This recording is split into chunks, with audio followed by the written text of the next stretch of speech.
Pues buenas noches todos. Vamos hoy a iniciar con la primera de las prácticas o de las instrucciones meditativas vinculadas a la aplicación de la atención sobre el cuerpo. Recordarán, les comentaba la semana pasada y hoy ahondaremos en lo mismo, que en buena medida la práctica de la recolección en términos generales se cultiva y se desarrolla dentro del contexto del Buda Dharma a través de una matriz de 5 primarias estrategias introspectivas o meditativas, las que simultáneamente nosotros podemos dividir en 3.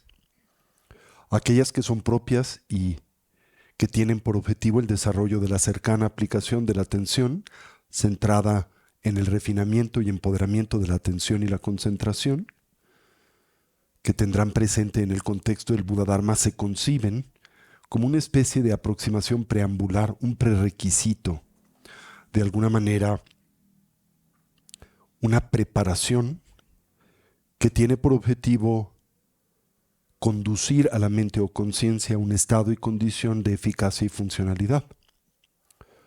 Una que en esencia se concibe de 2 maneras. La primera, la posibilidad de poder asentar a la mente en donde se guste, con la certeza de que no se distancie, que no se divorcie de ese objeto que naturalmente puede ser físico o cognitivo, sobre el que nosotros la asentamos o colocamos.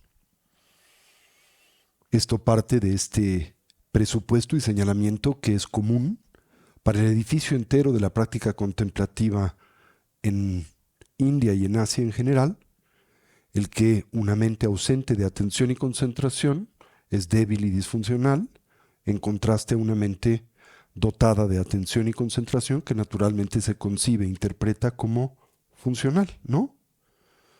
Otra dimensión en el cultivo del samadhi, que si bien está presente naturalmente dentro de la aproximación del Buda Dharma, no es su foco, ni se busca en buena medida, pero se entiende.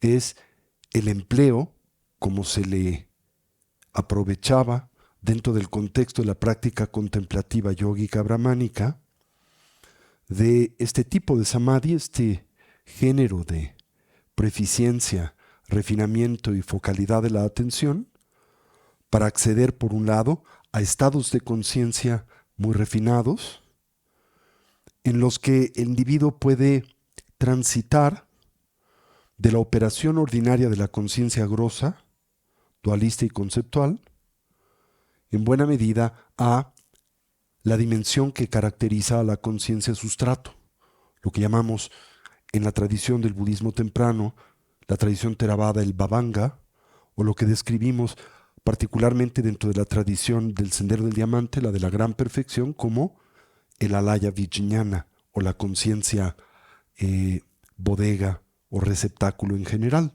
Recordarán que trátase de esa dimensión de la conciencia en donde en buena medida se depositan y resguardan las impresiones, hábitos y tendencias de mente, palabra y cuerpo que hemos acumulado a lo largo del tiempo sin principio. ¿Sí? En buena medida, esa conciencia, más que resguardar a esas impresiones y tendencias, está constituida, es dichas impresiones y tendencias. A diferencia de la conciencia grosa, que es una conciencia personal, personal quiero decir que emerge en dependencia de la personalidad temporal del individuo, que al mismo tiempo se aposta en el complejo mente-cuerpo con el que transitoriamente se cuenta. ¿Sí? Desde esa perspectiva, dicha conciencia naturalmente emerge en el momento del nacer, lo hace con la, digamos, manifestación y estructuración del cuerpo o la base material fisiológica, y precisamente la funcionalidad cognitiva que opera en vínculo y muy cercana relación al mismo. Entonces esa dimensión de la conciencia emerge en el momento del nacer, lo hace conjuntamente con el cuerpo, pero también pensamos que durante la transición del morir, particularmente la primera fase de la misma, la que corresponde a las primeras 4 disoluciones simultáneas que acompañan a el entreestado doloroso de la muerte, y que culminan en lo que en Occidente en buena medida señalamos como el tránsito del morir, pero que la tradición del tantrismo indotibetano contempla tan solo la fase intermedia del proceso del morir, esa conciencia cesa. Y cesa en relación al hecho de que el soporte con base en el cual la misma funciona se desorganiza. Naturalmente, durante la transición del morir, cuando nosotros experimentamos la culminación de las 4 disoluciones simultáneas físicas, el cuerpo entra en un estado completo de entropía, de desorganización, que pues culmina simplemente en la putrefacción del mismo, ¿no es cierto? Y cuando esto acontece, esa dimensión de la conciencia que naturalmente opera a través del mismo y en dependencia de este, aunque naturalmente es una mutua dependencia, el cuerpo opera en dependencia de esa dimensión de la conciencia y esa dimensión de la conciencia opera en relación y dependencia de ese cuerpo, bueno, esa conciencia también cesa, ¿sí? Recordarán que en la segunda fase del proceso y tránsito del morir, ahora la que corresponde al ciclo de las 4 disoluciones internas, ¿sí? Que dividimos en la disolución de la apariencia blanca, la disolución de el incremento rojo, la disolución de la negrura cercana al logro y la disolución descrita y señalada como la del logro. ¿Recuerdan lo que sucede en ellas? Bueno, a veces no sé si todo lo que les digo es como un misterio. Díganme la verdad, o sea, si no entienden lo que digo, lo enuncio y lo abordo de la forma que sea necesaria hasta que sea claro y lo puedan entender. Hasta aquí, a ver, estoy hablando de las diferentes dimensiones de la conciencia que son propias de un ser sensible como lo somos nosotros. La conciencia grosa, que es la conciencia conceptual dualista, aflictiva y personal. La conciencia sutil, que corresponde técnicamente a lo que llamamos el bhavanga o el alaya vijnana, la conciencia sustrato o receptáculo o bodega. Y la conciencia primigenia, que en buena medida concebimos sinónima de la naturaleza búdica, o esa dimensión excepcionalmente sutil y refinada de la cognición, que existe más allá de las limitantes propias del tiempo y el espacio dualista. Se le llama Rigpa en la lengua tibetana, o le conocemos simple y sencillamente como Tathagata Garbha, o la matriz del despertar o la iluminación. Bien, ahora, esas 3 dimensiones de la conciencia, como les he compartido en el pasado, operan y se expresan a través de 3 diferentes tipos de plataformas corporales, digámoslo así. El cuerpo grosso, que naturalmente corresponde al de carne y hueso. El cuerpo sutil, que en este contexto corresponde a lo que llamamos el adamantino. Recordarán, trátase de aquel constituido de esta matriz de prana, bindu, chakra y nadi. ¿Se acuerdan? Prana, energías vitales. Bindu, esencias, eh, eh, digamos, esencias fundacionales o gotas neurales. Chakras, puntos de ensamble o coincidencia o saturación de esas nervaduras energéticas. Y finalmente, eh,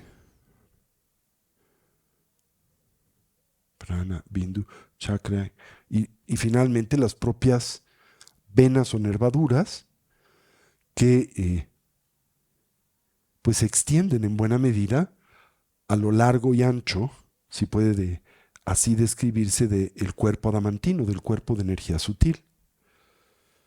Primariamente se dice 72,000 de estas, pero las que simultáneamente operan con base en el referente primario del eje central de dicho sistema de energía sutil que sintetizamos en los 3 primarios canales, el canal central y el canal masculino y femenino, ¿ok? Y la mente primigenia, Rigpa, o el Tathagata Garbha, que se expresa o mora en esa muy sutil estructura que se conforma en el momento de la concepción y lo hace en buena medida en consecuencia de la, digamos, fusión o de la germinación, por llamarlo de alguna manera, del encuentro entre las esencias masculinas y femeninas, particularmente la gota neural masculina que viene del padre y la gota neural femenina que viene de la madre en el momento de la concepción. ¿Sí? Estos conforman una estructura conocida como la gota esencial o la gota indestructible, en donde simultáneamente se concibe, reside la naturaleza esencial de la conciencia desde ese momento, el de la concepción, hasta la transición del morir. Y cuando hablamos acerca de dicha transición del morir, nos referimos hasta el acontecimiento manifestación de la octava disolución simultánea, ¿verdad? Que no acontece o no concuerda con el momento que nosotros designamos como la muerte clínica, en donde esa dimensión de la conciencia, la más primaria elemental, se separa del cuerpo. Cuando esto acontece es que, desde la perspectiva de la tradición médica y de la tradición espiritual budista, acontece el tránsito del morir. En otras palabras, termina el entreestado doloroso de la muerte y comienza la fase que conducirá a la liberación, a un Budaverso o a una nueva vida kármicamente condicionada, dependiendo naturalmente de la madurez y dependiendo de la evolución de la persona, del individuo, específicamente de su capacidad cognitiva. ¿Sí? ¿Hasta aquí me sigue? Bien, entonces, sí.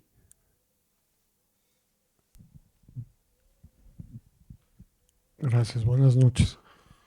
Y me surgió una duda sobre la conciencia tanto sutil como la primigenia, porque Ujú. cuando se une la gota femenina y la gota masculina, que se genera eh, esta nueva ser, en realidad, por lo que hemos estudiado, la conciencia sutil y la primigenia no son nuevas, sino como No, que es exacto, son un preexistentes. renacimiento. Y entonces, ¿cómo es que esas se entran a nuestro ser o Ok. cómo se genera esa? Bueno, primero, Gracias. es bien importante tener presente la diferencia en este contexto que existe entre estas tres diferentes dimensiones de la conciencia. Decía, la conciencia grosa opera y funciona a través y en dependencia en buena medida, esto es en íntima relación con el cuerpo físico. Desde esa perspectiva, cuando éste se organiza o conforma durante el proceso gestativo, es que esta conciencia despliega su primera expresión o funcionalidad. Y cuando dicho cuerpo se desorganiza durante el tránsito del morir, en ese contexto correspondiente a la cuarta disolución simultánea, en ese momento dicha dimensión de la conciencia deja de operar. ¿Hasta aquí vamos? Sí, claro. En realidad, tendría que ser más preciso, no, deja de operar, no, a ver, espérame, no, sí, la conciencia grosa deja de operar, en efecto, durante la transición de la cuarta disolución física, de la cuarta disolución grosa, ¿ok? La razón es porque las subsecuentes disoluciones, las disoluciones llamadas sutiles o internas, son aquellas que en realidad afectan a la conciencia sutil, a la conciencia sustrato, ya no afectan a la conciencia grosa. La conciencia grosa habrá dejado de operar y funcionar en la fase culminante de la cuarta disolución simultánea. ¿Ok? Bueno, ahora, la conciencia grosa, decía entonces, es una conciencia que opera y emerge en muy cercana, eh, digamos, dependencia del cuerpo físico. De tal manera que cuando éste experimenta su proceso natural de disolución, esa dimensión de la conciencia también se atrofia y por lo tanto se desorganiza.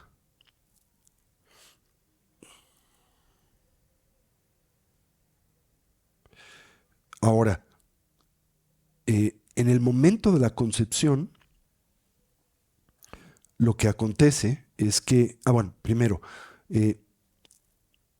esa dimensión de la conciencia es, por tanto, la grosa personal. Personal quiero decir que es una que expresa la identidad relativa que naturalmente emerge y se conforma en dependencia de la relación mente-cuerpo y que concordará, por ejemplo, con mi sentido ordinario de identidad personal, tanto humana como de género, por ejemplo, masculina, o circunstancial, Tony Karam. ¿Eso se entendió o no? Sí. ¿Sí? Bien, eso quiere decir que esa dimensión que es personal es temporal, emerge en dependencia precisamente de las funciones grosas corporales conjuntamente con estas grosas mentales o cognitivas. Y también cesa en el momento en que tanto la plataforma física como la mente que depende de dicha plataforma física se desorganiza. ¿Sí? Eso quiere decir en buena medida que mi identidad personal es temporal. Ahora, mi identidad personal tiene estas tres dimensiones que acabo de mencionar. Primero, mi identidad personal corporal. Mi identidad temporal de género, porque emerge en dependencia del cuerpo. Y mi identidad temporal circunstancial que emerge en dependencia de la relación mente-cuerpo. Tony Karam. ¿Sí? Tony Karam tiene un principio y Tony Karam tiene un fin. El principio de Tony Karam emerge durante el proceso del vivir, comienza con la concepción, cesa, termina y se desorganiza con las disoluciones, particularmente la colección de las 4 que culminan en esta última, en la transición del morir. Así, desde esa perspectiva puede decirse que lo que experimenta continuidad, que en este contexto será la conciencia sutil y más sutil, esas dimensiones de la conciencia ya no son personales. Personales quiero decir, ya no corresponden, ya no llevan esa o están determinadas por esa relación mente-cuerpo de la que depende mi identidad temporal. Así entonces, esas dimensiones de la conciencia no son humanas, esas dimensiones de la conciencia no tienen género y esas dimensiones de la conciencia no pueden ser descritas como Tony Karam. ¿Se entendió eso? Para ilustrarlo de otra manera, quizá más sencilla.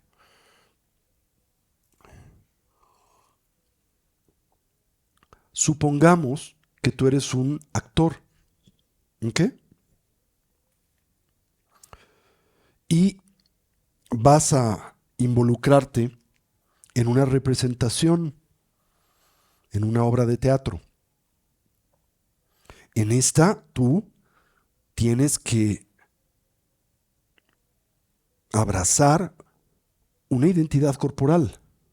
Te tienes que disfrazar del personaje. ¿Verdad? Que a veces es muy distinto, digámoslo así, a la identidad ordinaria con la que cuentas previo a involucrarte con esa obra de teatro. ¿Sí? Ahora, te vistes, te arreglan, te maquillas, a veces te ponen una peluca, a veces tu personaje requiere que cambien tu aspecto corporal, igual te tienen que poner algunas prótesis o algún tipo de abrigo o lo que fuere, ¿no? Tienes quizá que aprender a hablar de una forma distinta a como tú hablas. Naturalmente tienes que abrazar una identidad distinta a la que tienes previo a la obra de teatro. Ahora, durante dicha representación, esa identidad tiene coherencia y continuidad. Claro, si eres un buen actor y realmente abrazas el objetivo de la obra, que es esa subjetiva, ilusoria identidad de el personaje de esta representación. Pero en el momento en que la obra de teatro termina, vuelves a tu camerino, o sea, haces tu reverencia, te aplauden, vuelves a tu camerino, te quitan tus cejas postizas, quizá te quitan tu nariz postiza, quizá te quitan el maquillaje, la peluca, te quitan la vestimenta que traías. Y esa identidad que habías de alguna manera fortalecido y presentado, en el instante en que abandonas el camerino, desaparece.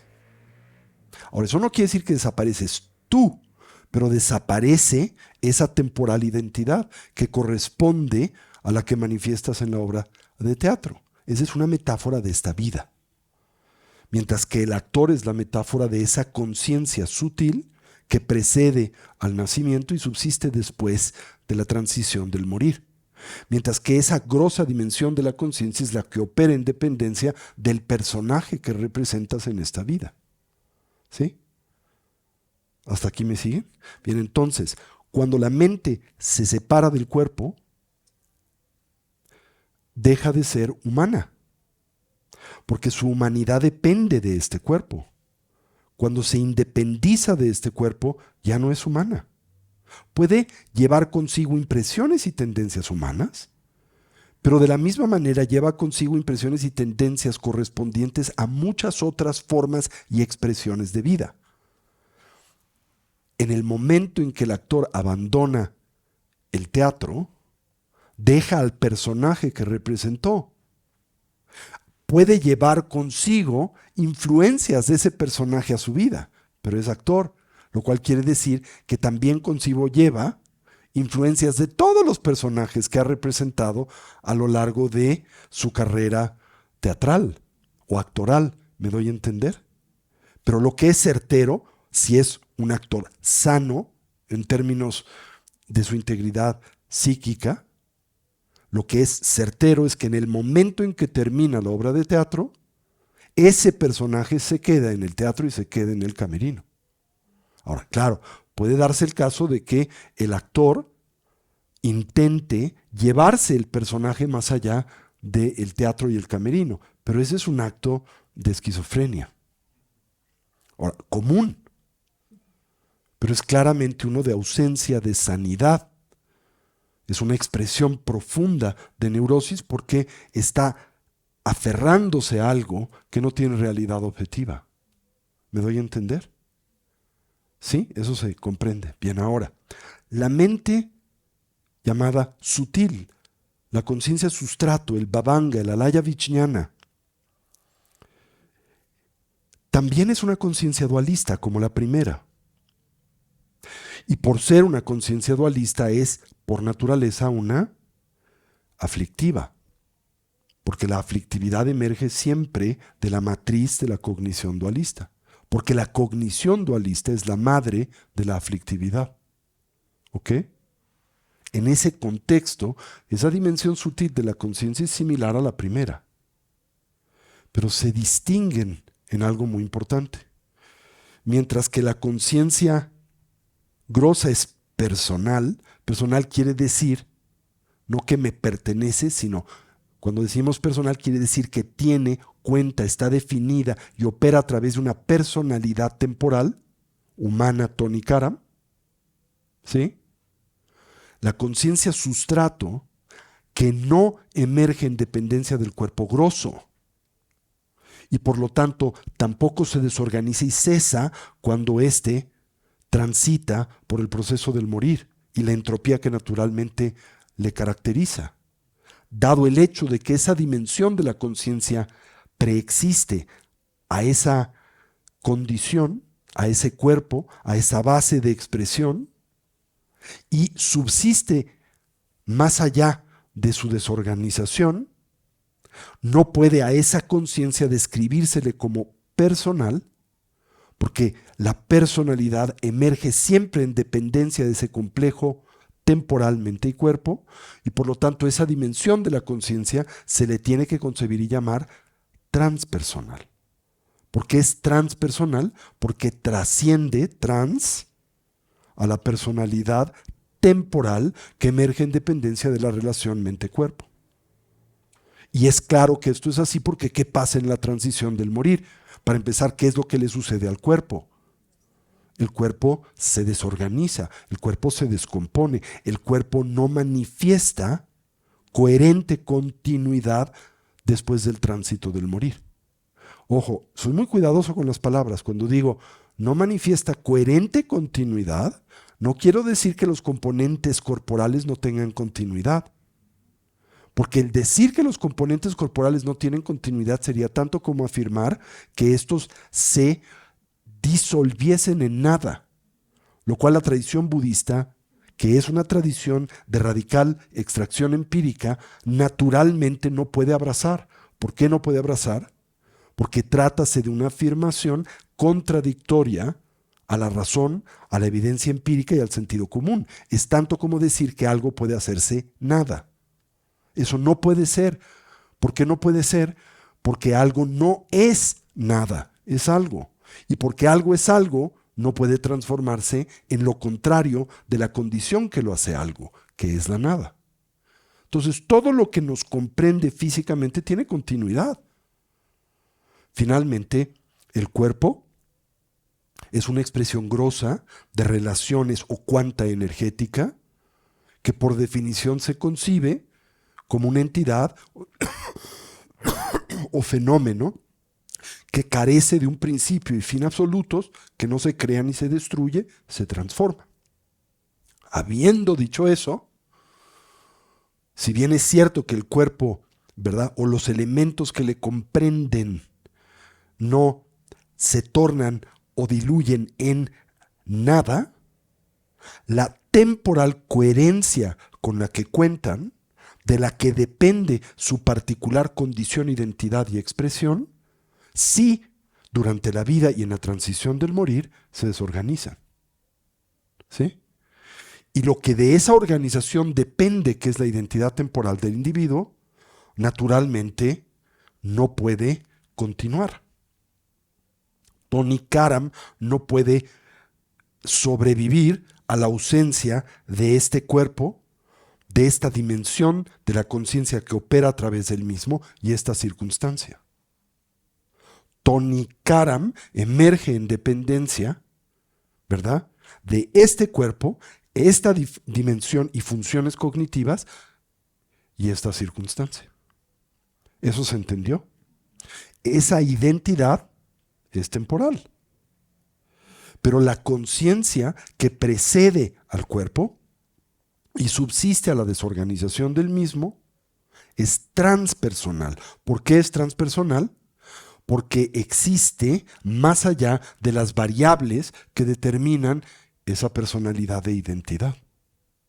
Si esa conciencia preexiste a este cuerpo y esta relación mente-cuerpo preexiste a mi humanidad y preexiste a mi identidad temporal Tony Karam.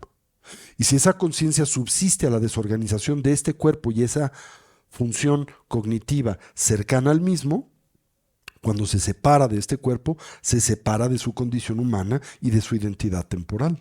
¿Hasta aquí me siguen? Ahora, la conciencia primigenia es totalmente diferente a ambas, a las previas dos, a la conciencia grosa y a la conciencia sutil. ¿En qué es diferente? Bueno, primero, no es una conciencia que pueda definirse ni como personal ni como transpersonal. ¿Por qué? Porque es una dimensión de la conciencia que opera más allá de la estructura del tiempo y el espacio conceptual. Ahora, el tiempo y el espacio son constructos conceptuales. No sé si eso es algo que ustedes pueden por lo menos intelectualmente entender. Muy fácil, ¿no? En realidad, si lo piensan, no es un concepto muy complicado. En este momento yo puedo afirmar y decir, son 20 para las 8. Pero esta asignación temporal, 20 para las 8, ¿es objetiva y absoluta o es subjetiva y relativa? Es objetiva y relativa. En muchas diferentes dimensiones, ¿no? Por ejemplo, en otra zona horario no son 20 para las 8. En otra parte del planeta no son 20 para las 8. No se diga en otras regiones del universo, no son 20 para las 8. ¿Sí? Ese 20 para las 8 es una designación subjetiva que nosotros empleamos para medir y para organizar nuestro tránsito a través del tiempo. ¿Sí? Simultáneamente, por ejemplo, cuando hablamos de el tiempo, su condición y naturaleza, trátase de un fenómeno absoluto o relativo. Por ejemplo, cuando tú dices, ¿no? Hace mucho tiempo o hace poco tiempo. Esas afirmaciones hace mucho o poco tiempo advienen de un referente absoluto o son también subjetivas. Por ejemplo, para una mariposa cuya vida se mide en días, hace mucho tiempo son un par de días. ¿Sí? Para un cierto tipo de organismo, quizá alguno de estos árboles excepcionales que viven 6, 7 mil años, pues hace mucho tiempo no son 2 o 3 días, son cientos, sino es que milenios, miles de años, ¿no? ¿Sí? ¿Se entiende esa idea? Así, el tiempo en general es algo subjetivo. El espacio es algo subjetivo, tampoco es absoluto. Eso es todavía más fácil de describir. Por ejemplo, en términos de esta concepción y relación espacial, yo digo que yo estoy aquí. Y porque afirmo yo estoy aquí, puedo también con igual claridad decir y ustedes están allá. ¿Pero es eso absoluto?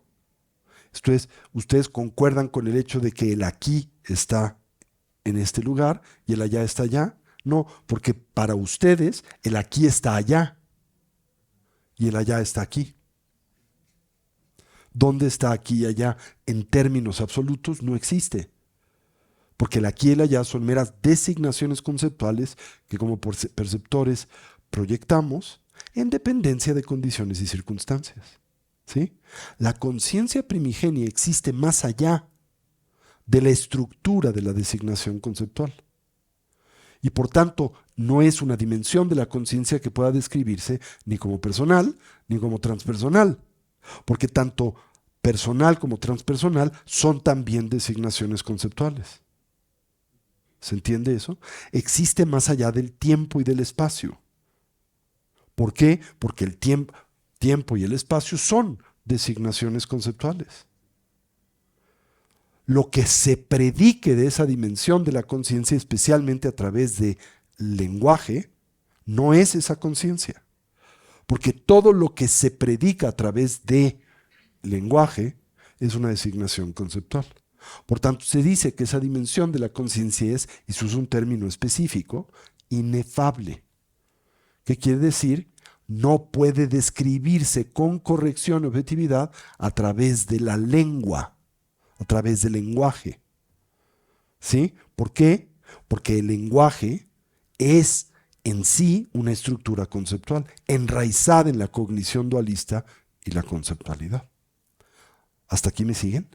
Ahora, si bien esa dimensión de la conciencia es inefable, indescriptible por la palabra, por la lengua, por el lenguaje, es experimentable. Esa dimensión de la conciencia se puede experimentar, pero no se puede describir. Ahora dirás, oye, pero en la tradición budista hay muchas descripciones de esa dimensión de la conciencia. Sí, pero todas operan como aproximaciones metafóricas. Ninguna entre estas se concibe o reclama ser una expresión o descripción objetiva de esa dimensión de la conciencia. ¿Entienden eso? ¿Sí? Es una forma de tratar de señalar esa conciencia. Pero no es esa conciencia. Porque esa conciencia existe más allá de el tiempo y el espacio. Y por ende de la estructura propia de la designación conceptual. ¿Hasta aquí vamos? Bien, ahora, cuando usamos términos existente o no existente, son pertinentes para la conciencia grosa y la conciencia sutil, pero tampoco pueden utilizarse para describir la naturaleza esencial y primigenia de la conciencia, porque dado el hecho de que esa dimensión de la conciencia trasciende la designación conceptual y por tanto la estructura del lenguaje dualista, también trasciende expresiones, términos y concepciones como existente o no existente. Cuando hablamos de es una o muchas, también es una designación conceptual. No se puede utilizar para describir esa dimensión de la conciencia. Entonces siempre desesperadamente me dicen, pero esa dimensión de la conciencia, ¿es una o es muchas? ¿Es individual o es colectiva? Ni una ni otra, porque todas esas son designaciones conceptuales. Esa dimensión de la conciencia existe más allá de todas esas etiquetas. Ahora, en términos generales puede decirse que es individual. Esto es, que esa dimensión de la conciencia no es de todos. No es que no es como si cuando te convirtieses en un Buda, de pronto te unificas con el universo entero y con todos los seres sensibles. No, sigues siendo uno, entre comillas, porque no eres uno en el sentido ordinario del empleo de esa palabra. ¿Cuál es el uso ordinario del empleo de esa palabra? Un uno que concibes del todo separado y desvinculado, autónomo e independiente de todo lo que le rodea, inclusive de los elementos que le comprenden corporal y cognitivamente. Desde la perspectiva budista, ese yo no existe. Pero sí existe un yo individual que emerge en vínculo y relación a las partes y elementos que le comprenden y el entorno con el que convive.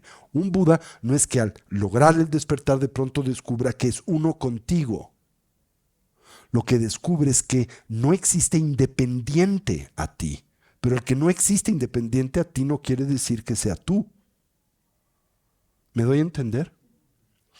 Este vaso no existe independiente a las partes que le comprenden, pero no es las partes que le comprenden. ¿Se entendió eso? Claro, por más vueltas que le demos, tenemos como momentitos en donde tienes como un atisbo de comprensión y después como que pierdes esa comprensión y te vuelves a confundir. Eso es natural. ¿Por qué? Porque lo que está tratando de comprender, lo que intento compartirles es la mente conceptual. Y en el momento mismo que la mente conceptual se inmiscuye en el entendimiento de esa naturaleza de la conciencia que existe más allá de ella, pues la pierde. No es ella, ¿sí? Aunque estas metáforas a veces ayudan como para por momentos abrir un espacio en donde algo más sutil intuye su condición y naturaleza. Bien, ahora,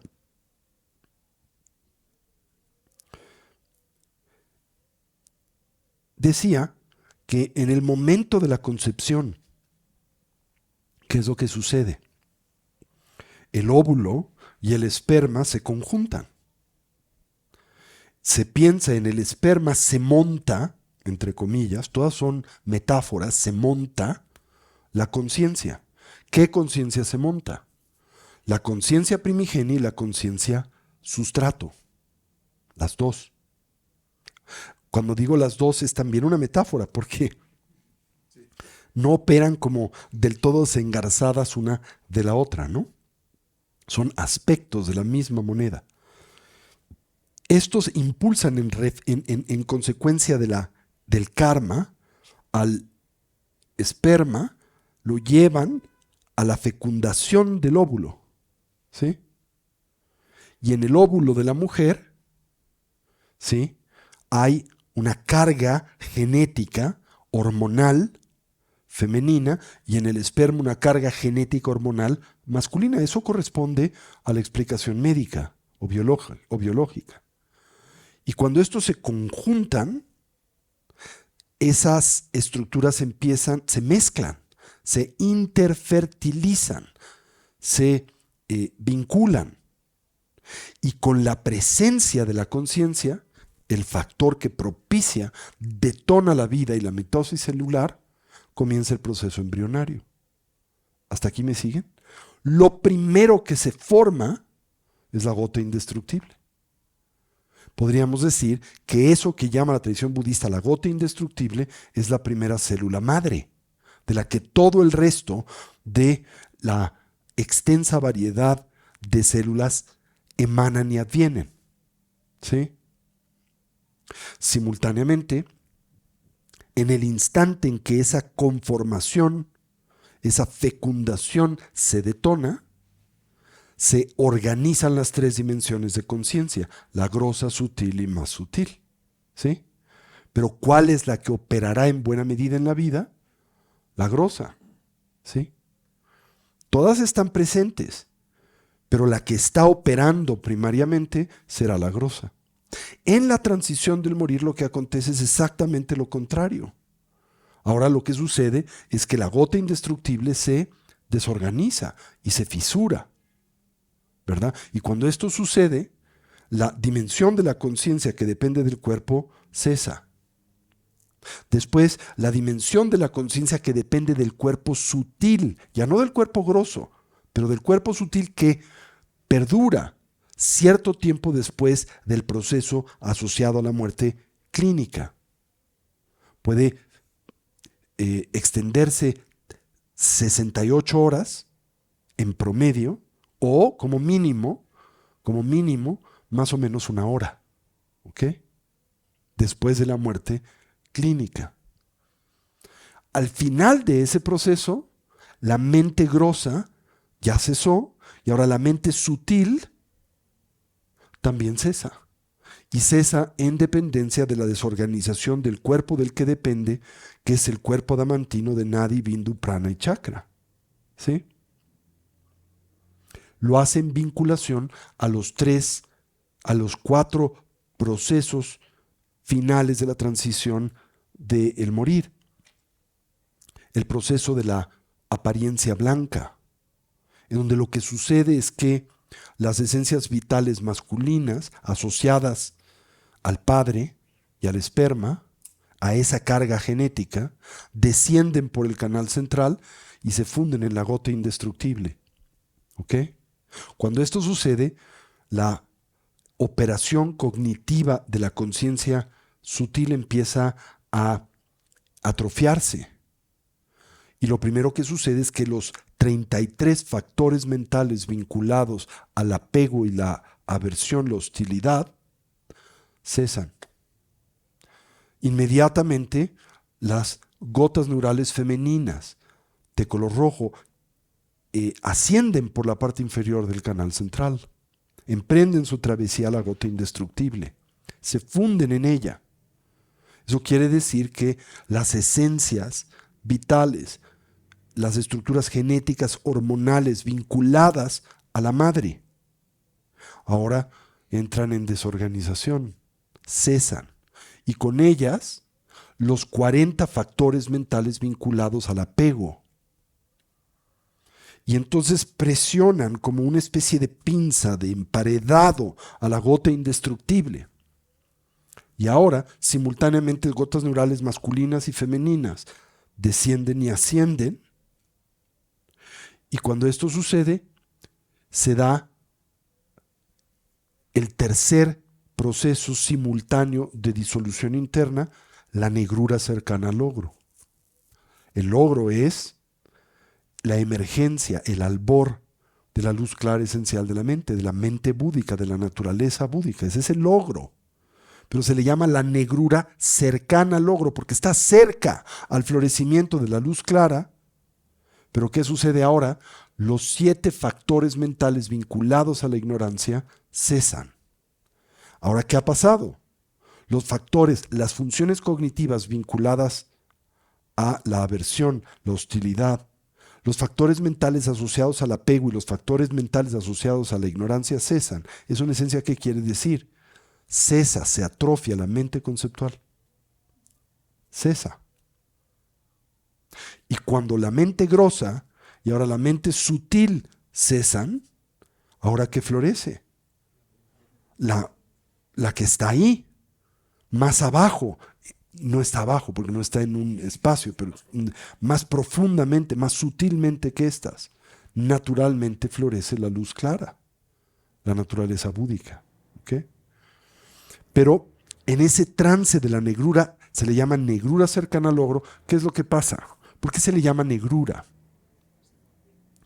Bueno, en realidad la metáfora es muy precisa, es muy clara, porque es cuando, ya no pasa eso ahora, pero cuando yo era chico, pues los televisores todavía tenían cinescopios. Y cuando tú apagas un televisor de cinescopio, ¿verdad? Primero hay un gran destello, ¿no? ¡Pum! Y después como que toda la luz del cinescopio se concentra en un punto central y después se apaga. ¿Sí? Eso sucede. Se apaga la mente conceptual, deja de funcionar. Hay un primero destello, ¡pum! Después cesa, se concentra en la gota indestructible y ahí ¿qué pasa? Como el cinescopio funciona a través de un rayo catódico que proyecta puntos luminosos, píxeles luminosos o luces de ciertos colores en la pantalla, lo hace a velocidades extraordinarias, de tal manera que da el gatazo de que hay una imagen, pero en realidad lo que hay es una muy veloz sucesión de puntos. ¿Entienden eso?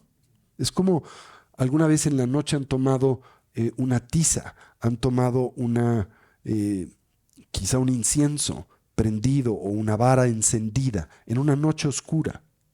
Y de pronto lo mueven rápidamente y da la impresión de que hay una línea de luz. Hay inclusive unas fotografías muy famosas de Pablo Picasso, en donde se abre el obturador de la cámara y él, que era un extraordinario artista, en un instante, porque lo hace en cuestión de segundos, dibuja un toro. Es un toro de luz. ¿Sí? Ahora, si lo ves desde la perspectiva de la fotografía, parece que hay un dibujo, pero si lo hubieses visto en vivo, nunca hubieras visto el toro, simplemente el movimiento de esta varita, ¿no? Entonces, ¿qué es lo que la mente conceptual hace?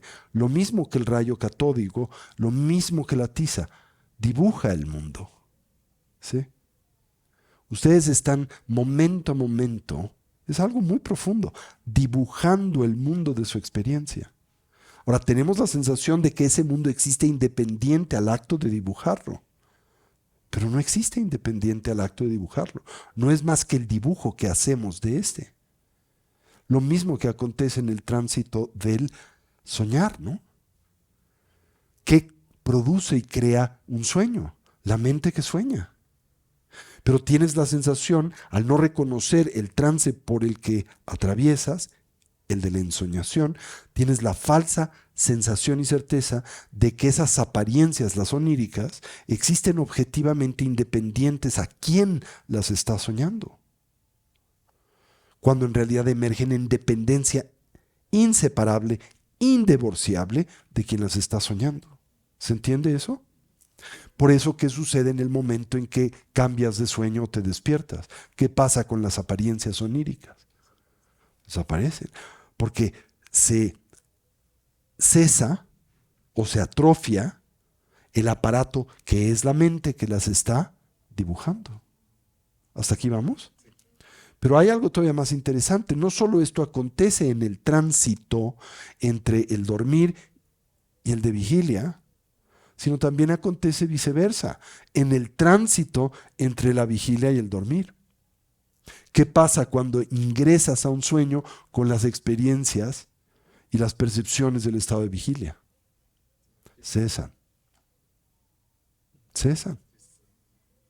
A tal punto que en cierto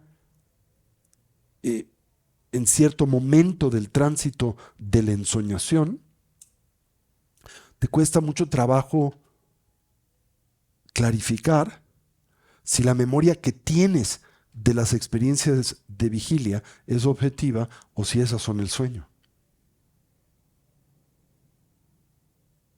En un inicio, quizá, cuando empiezas a dormir, puedes tener una cierta, muy primaria conciencia de que lo que está apareciendo es un sueño. Un sueño quiere decir una experiencia visionaria producida por la mente, ¿ok? Pero a medida en que progresa el sueño, sufres de amnesia, pierdes esa claridad y reconocimiento.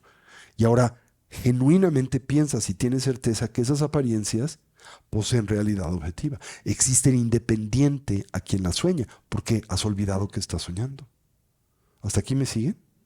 Bien, ahora, cuando transitas por el sueño, La primera fase de ese tránsito es uno en el que vienes, ¿verdad?, de la condición de vigilia. Estás muy cercano a la condición de vigilia. Y por lo tanto las impresiones sensoriales de la vigilia están muy frescas en ti. Entonces, en la fase primaria del tránsito al dormir, tienes una cierta certeza de que esas experiencias, las de vigilia, son las que cuentan con realidad objetiva. Y que estas nuevas a las que estás viéndote expuestos en la fase primaria del dormir, esas son un sueño. Pero progresas, te sumerges más profundamente en el sueño.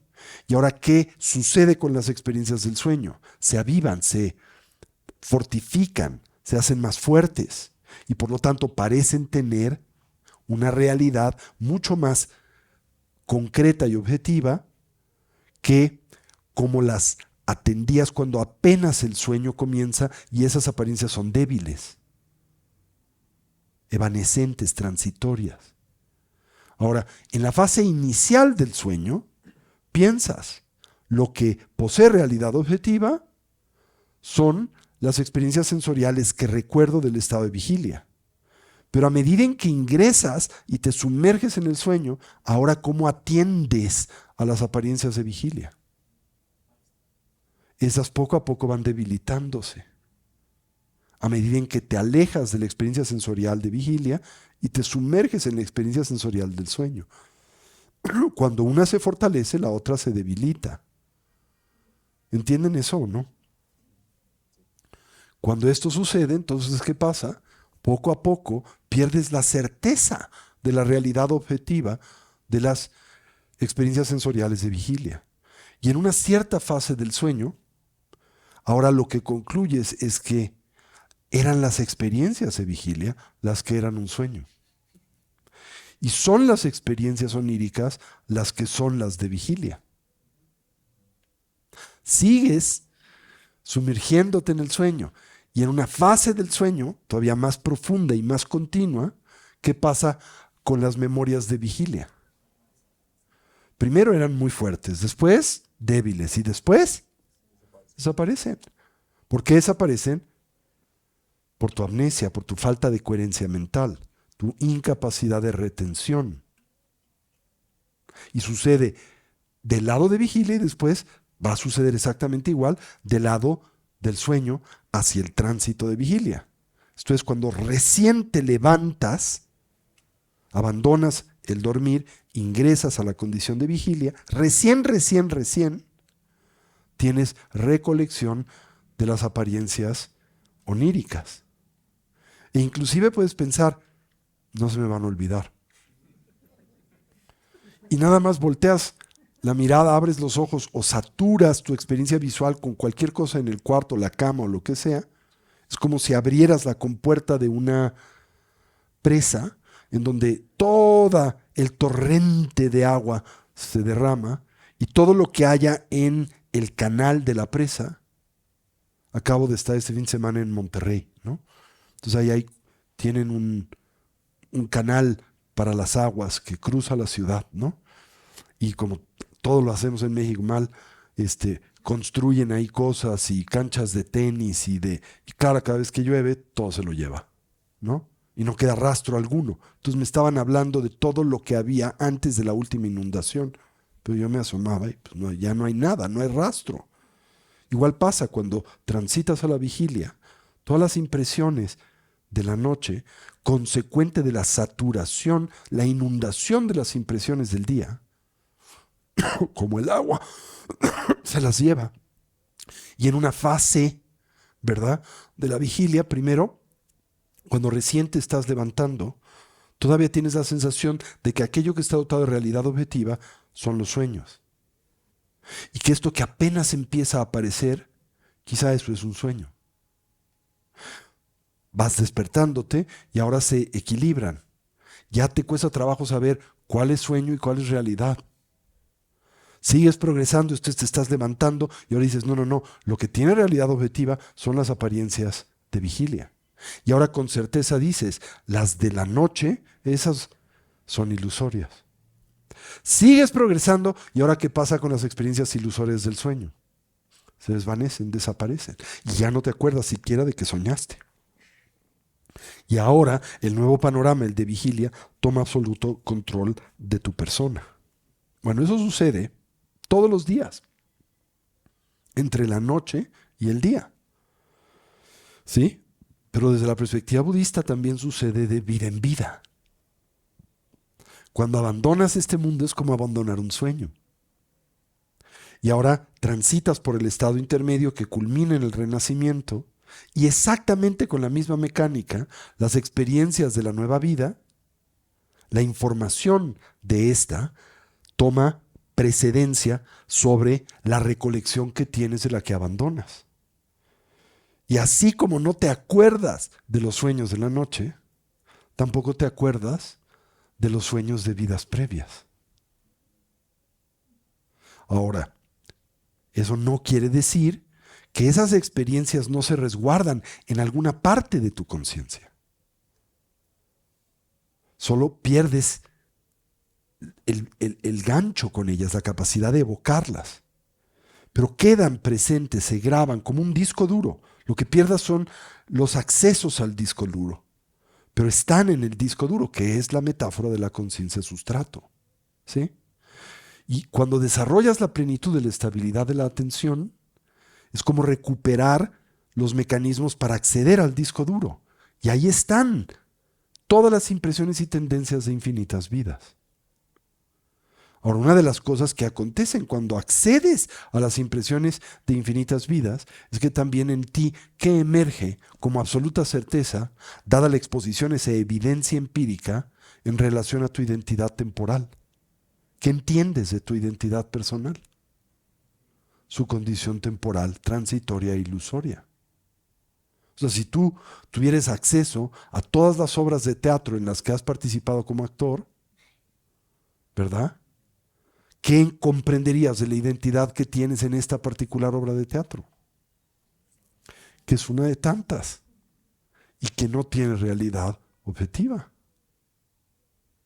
¿Sí? Ahora, ¿eso qué quiere decir? ¿Que ya no representarías a esa obra de teatro? No, puedes seguirla representando varias noches o semanas, pero en todo momento eres consciente que no tiene realidad objetiva. Y porque eres consciente que no tiene realidad objetiva, no tienes que promover y defenderla como nosotros promovemos y defendemos nuestra identidad todos los días. Porque le atribuimos realidad absoluta. ¿Sí? Si eres muy proficiente en soñador y día tras día eres capaz de despertar dentro de tu sueño, y porque tienes influencia en él, puedes manifestar toda variedad de diferentes tipos de identidades. Un día te sueñas como hombre, otro día te sueñas como mujer, otro día te sueñas como niño, otro día te sueñas como adulto, otro día te sueñas como blanco, otro día te sueñas como negro, otro día te ensueñas como humano y otro día te ensueñas como no humano. A medida en que te familiarizas con ese proceso que se debilita, el aferramiento a tu identidad convencional y temporal. ¿Se entiende eso? A medida en que, y aquí les comparto algo que les puede volar todos sus fusibles, ¿no? A medida en que, cuando tienes absoluta proeficiencia en la creación de identidades alternativas en el sueño, esas identidades alternativas que tienes la proeficiencia entera de crear en un sueño, ahora la puedes proyectar en el sueño de vigilia. Eso es lo que hacen los nahuales. El nahual es una persona que crea una imagen totémica, que en este contexto es una animal. Puede ser un tlacuache, puede ser, pues en realidad cualquier forma, ¿no? Depende. Bueno, no me voy a meter en eso, pero simplemente puede ser cualquier forma, ¿ok? Y te habitúas a esta en el sueño. Los nahuales son ensoñadores. El entrenamiento para convertirte en un nahual es el entrenamiento de hacerte absoluta y completamente lúcido en el sueño. ¿Sí? Ingresar todas las noches al mismo con absoluta conciencia de que estás soñando y crear una identidad dentro del sueño. Después, proyectar esa habilidad al sueño de vigilia y proyectar esa identidad al sueño de vigilia. Y cuando logras esto, como te manifiestas en vigilia es acorde a la identidad que creaste en el sueño. Puede ser un caballo, puede ser un lobo, puede ser un coyote, puede ser un tlacuache. ¿Sí? Y si a esa forma la matan, cuando la matan, esa forma que era un caballo, coyote, tlacuache, al morir, se manifiesta como la forma que tenías en esa vida. Como un hombre. O sea, matas a tlacuache, pero cuando se está muriendo se convierte en hombre. ¿Sí? Ahora, ¿qué diferencia a un practicante budista de un nahual? Va mucho más allá. ¿Por qué? Porque el practicante budista entiende que aún esa forma es ilusoria y carece de realidad objetiva. Mientras que el nahual tiende a proyectarle a esa nueva forma realidad objetiva. ¿Se entiende eso? Bien, ahora, entonces, todo esto tiene que ver con qué. Decíamos, la primera matriz del desarrollo contemplativo es aquella que tiene por meta dotar a la conciencia de poder y funcionalidad, ¿no? Y decíamos que cuando se arriba a esa dimensión de plena coherencia de la atención y concentración, algo sucede. Y lo que sucede es que puedes acceder a la conciencia sustrato. Y al acceder a la conciencia sustrato, o ésta se torna manifiesta y opera en esa condición de excepcional coherencia de la atención, cuando esa dimensión de la conciencia se torna funcional, le acompaña una experiencia subjetiva, primero, de muy profundo gozo y bienestar. Pero es un bienestar y gozo distinto a aquel que experimentas en vigilia o en tu vida cotidiana, porque tu estado de gozo y bienestar en vigilia en la vida cotidiana depende de aquello a lo que te ves sensorialmente expuesto, está condicionado a esto. Por ejemplo, depende a lo que te comes o bebes, o depende de las experiencias subjetivas por las que transitas en el día. Está condicionado por eso, ¿verdad? Pero esta experiencia a la que arribas en el trance de la absorción meditativa de la atención unipuntual emana, es creado o es producido por un extraordinario equilibrio de la atención y las energías sutiles del cuerpo. Al mismo tiempo, esa dimensión a la que arribas de experiencia no solo está caracterizada por una sensación muy profunda de gozo, sino también una sensación excepcional de claridad. Claridad quiere decir de nitidez en la percepción que tienes. ¿Por qué esa nitidez en la percepción que tienes? Porque la conciencia que la atiende se encuentra en un estado y condición en buena medida libre de oscilación. La mente de la vida cotidiana es maraquera, constantemente en movimiento, constantemente agitada por el pasado y el futuro, por la proyección y el prejuicio. ¿Sí? Se vincula a una apariencia y tan rápido como se vincula esta apariencia la abandona o pierde la claridad en torno a la misma, porque expresa precisamente de qué, de la extrema ideación, de la excitación, de la lasitud o el sopor. Pero cuando a la conciencia se le equilibra, pues naturalmente lo que presenta es enorme claridad. Quizá una todavía más clara metáfora es como su teléfono, la cámara de su teléfono celular en la noche, cuando hay poca luz y se requiere de una exposición larga. Cualquier movimiento en la cámara, ¿qué hace con la imagen fotografiada? La borra, la difumina. ¿Qué tanto? Pues depende de qué tan larga es la exposición y cuánto te muevas.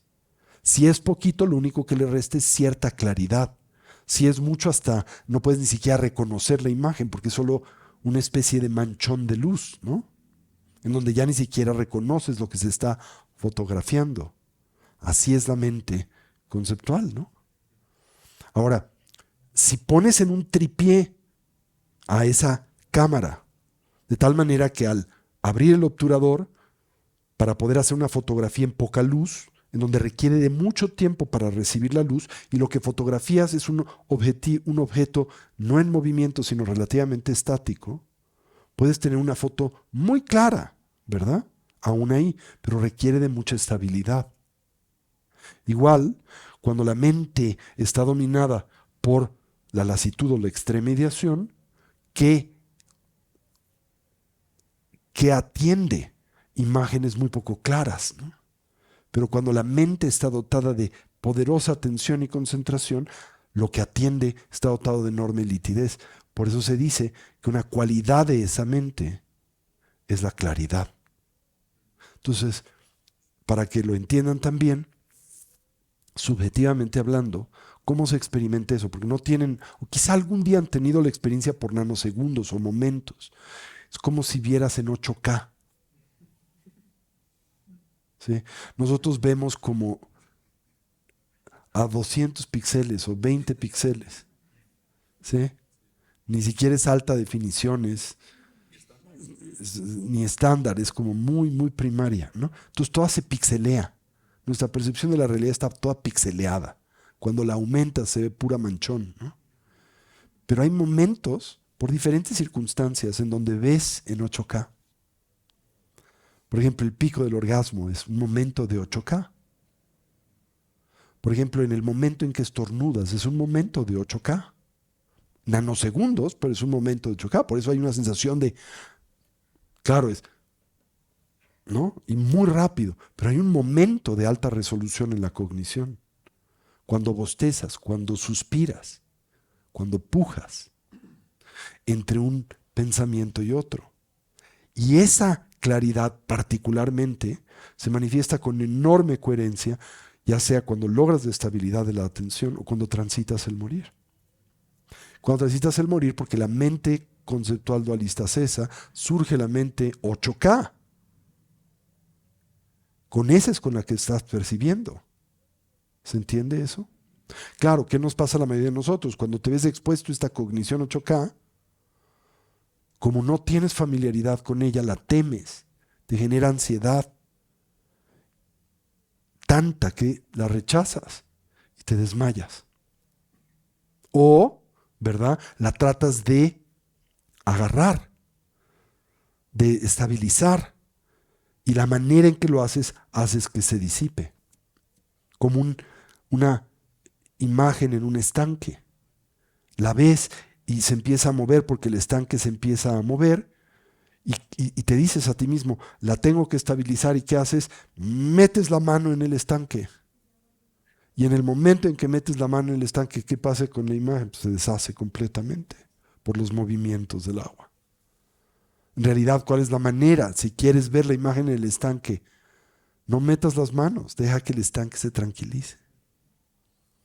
Lo que mata a los buzos que hacen espeleología marina o acuática en cuevas, es cuando mueven las aletas y eh,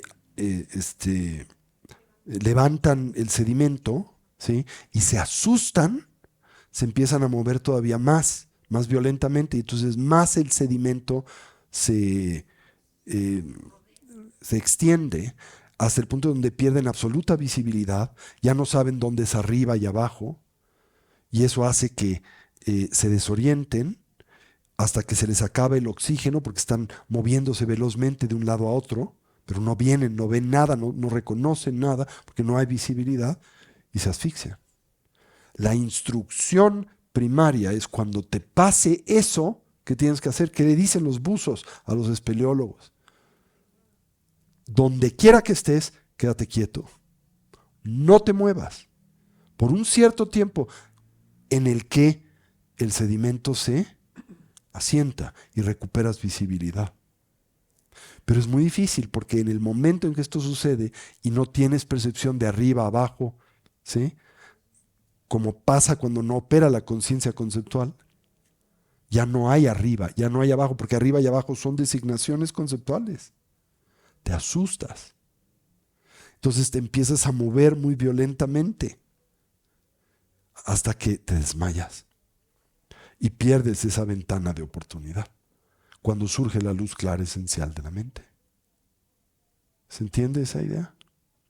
En cierto sentido es triste, es trágico, pero nos ha pasado infinitas veces, porque de hecho nos pasa todas las noches, ¿sí? Todas las noches te pasa exactamente lo mismo. Es como la pesadilla de la película de El Día de la Marmota. No sé si vieron esa película, ¿sí?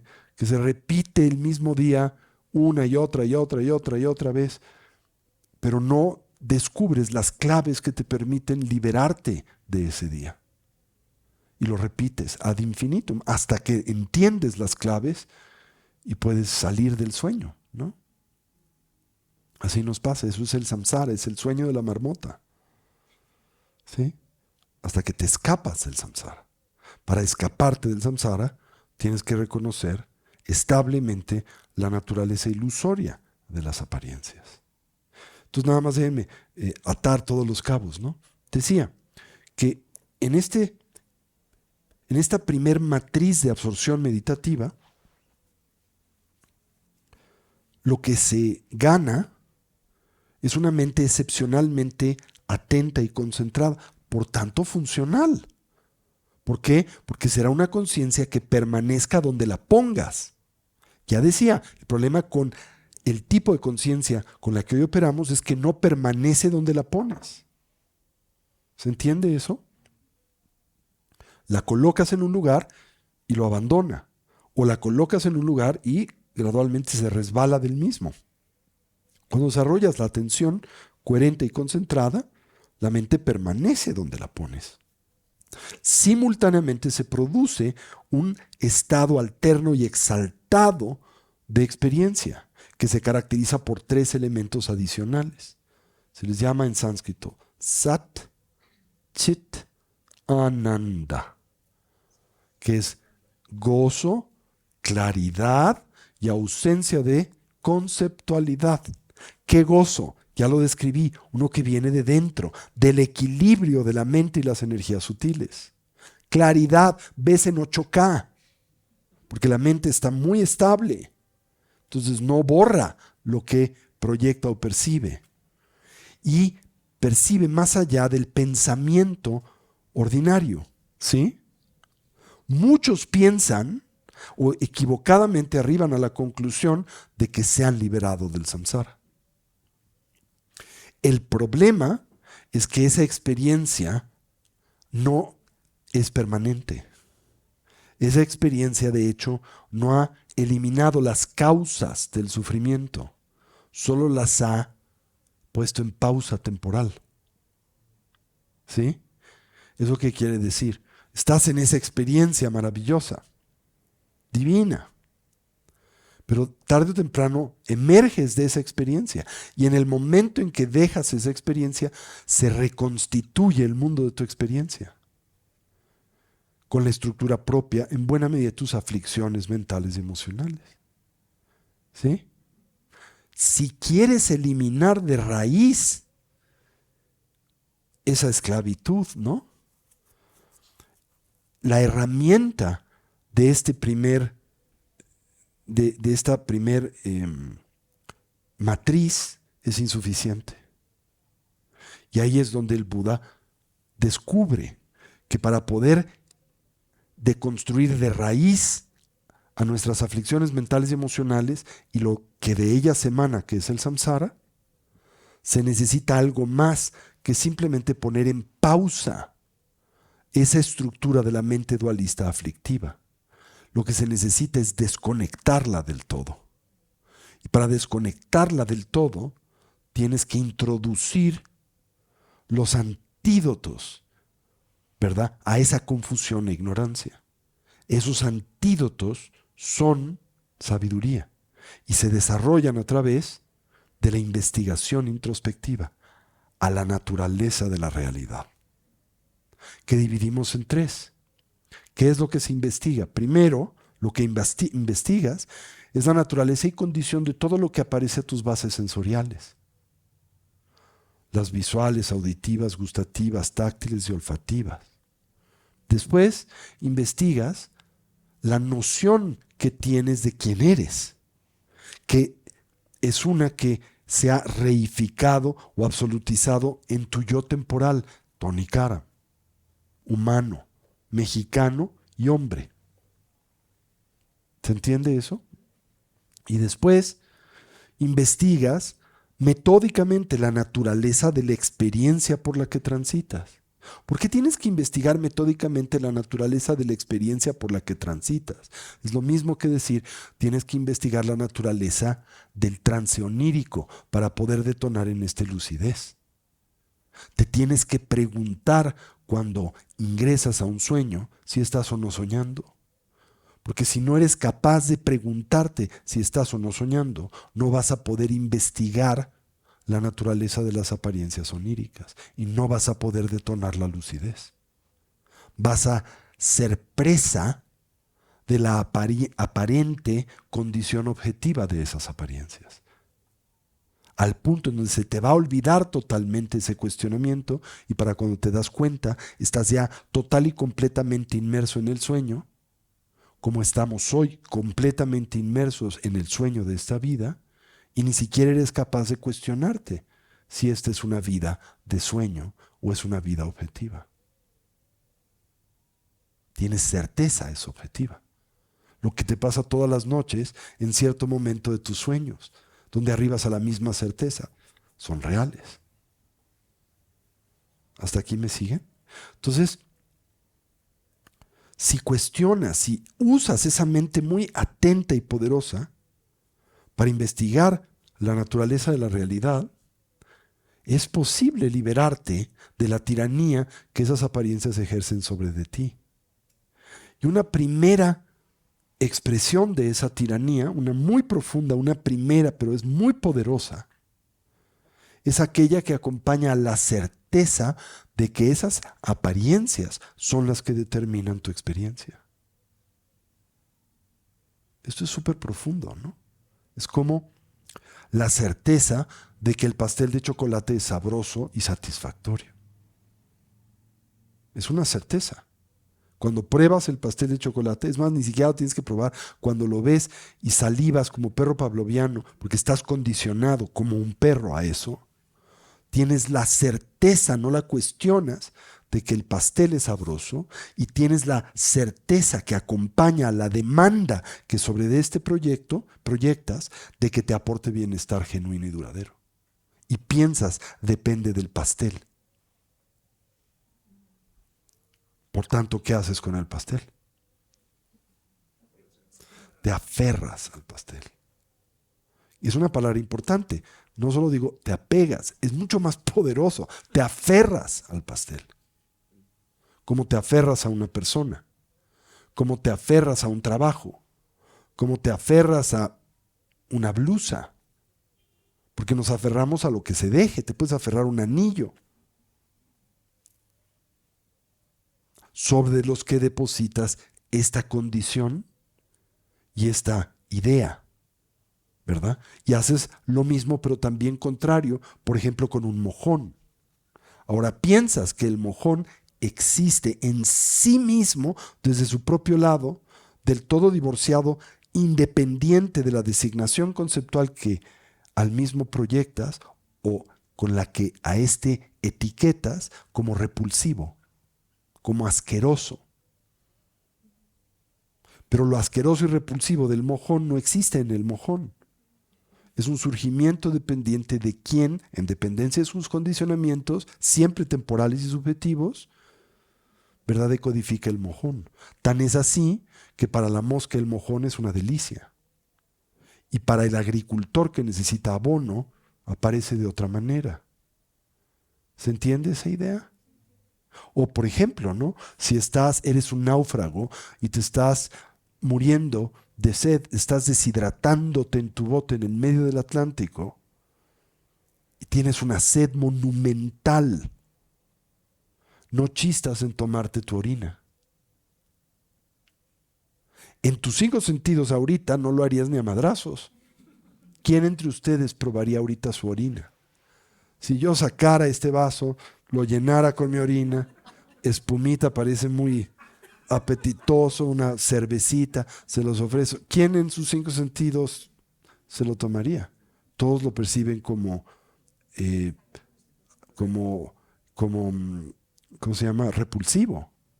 Pero si tienes suficiente sed, imagínate, ¿no? Que estás en la primera semana que no has podido beber nada, al grado de empezar a alucinar, y alguien te presenta ese vaso de orina espumosa.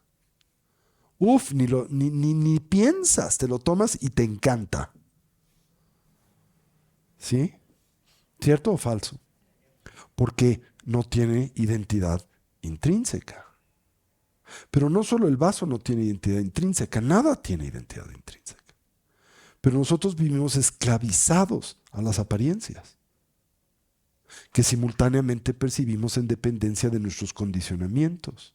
El más primario es el corporal, porque vemos el mundo como aparece un ser humano, porque tienes un cuerpo humano. Y lo primero que se te olvida es que el mundo no existe. El mundo, quiero decir, todas las apariencias sensoriales, no existen como aparecen a este cuerpo, porque aparecen de formas distintas a diferentes cuerpos. Por eso, por ejemplo, en la tradición del tantrismo budista se dice que un estanque de agua, ¿cómo aparece un demonio? Se dice que como un pozo de lava incandescente. ¿Cómo aparece un espíritu hambriento? Como un objeto de tremendo apego. ¿Cómo aparece a un animal? Por ejemplo, ¿cómo aparece un pez, el estanque de agua? ¿Cómo aparece un ser humano? ¿Cómo aparece un deva? El mismo objeto, la misma apariencia, se manifiesta a estos de forma radicalmente distinta en dependencia del tipo de cuerpo que tienen y por tanto la visión kármica de la vida que le caracteriza. Ahora, aún dentro del mismo cuerpo, porque todos tenemos el cuerpo humano, ¿sí? Aquí somos humanos, ¿ok? Aún así, ese estanque de agua puede aparecer diferente a ustedes y a mí. Ahora en dependencia ya no de mi visión kármica de la vida, porque todos somos humanos, pero en dependencia de otros condicionamientos o de la circunstancia subjetiva por la que transito. Por ejemplo, si tengo muchísima sed, ese estanque a mí aparece como agua para beber. Pero si no tengo nada de sed y más bien lo que tengo es algo de calor, pues lo que quiero es tirarme a un chapuzón en el agua. Es un estanque, ya no es agua para beber. ¿Sí? Todo eso acontece porque nada tiene realidad objetiva. Pero piensas, esto es importante porque piensas que el mundo determina tu experiencia. Y porque piensas que esas apariencias determinan tu experiencia, ¿qué es lo que haces a lo largo de la vida? ¿En qué inviertes tu energía? En la búsqueda de ciertas apariencias y en la evasión de ciertas apariencias.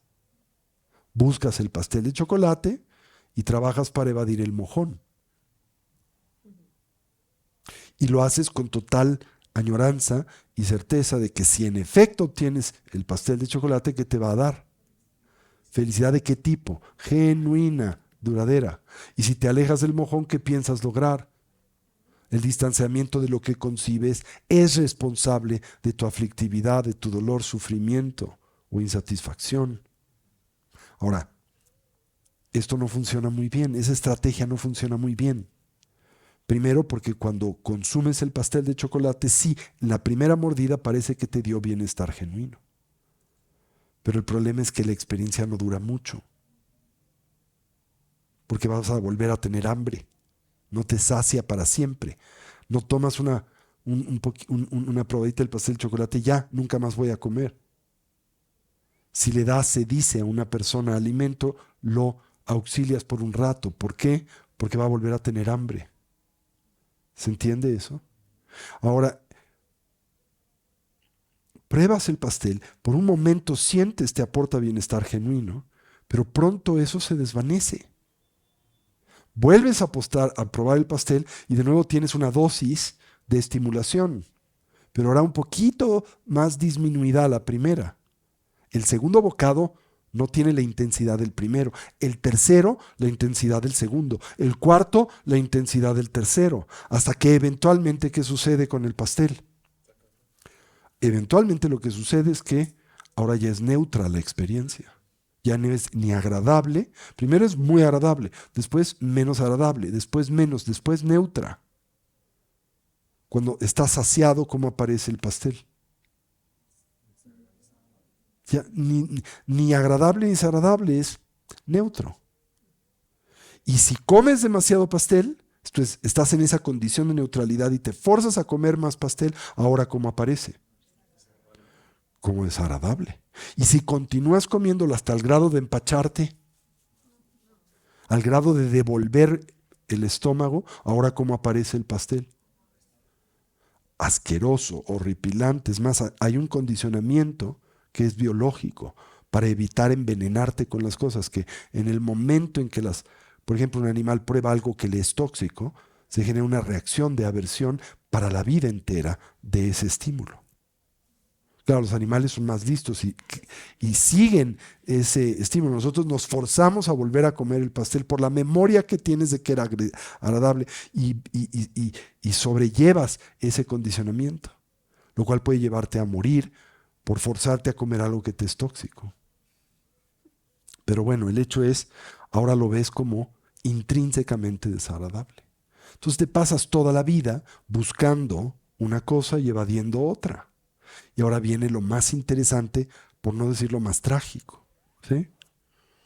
Llega un momento en donde te das cuenta que el pastel no existe como aparecía. En otras palabras, que arribas a la conclusión y certeza que no te puede aportar bienestar genuino. Pero piensas que esta es solo condición del pastel, de ese pastel, el de chocolate. Pero si solo tuvieras uno de zarzamoras, ese sí te daría bienestar genuino. Y se te olvida toda tu experiencia, porque además eres amnésico. Como todas las noches se te olvida el sueño, ¿verdad? Como cuando te despiertas se te olvidan todos los sueños de la noche, y cuando te vas a dormir se te olvidan los sueños del día. Así, en la vida se te olvida la experiencia que derivaste de la relación con el pastel.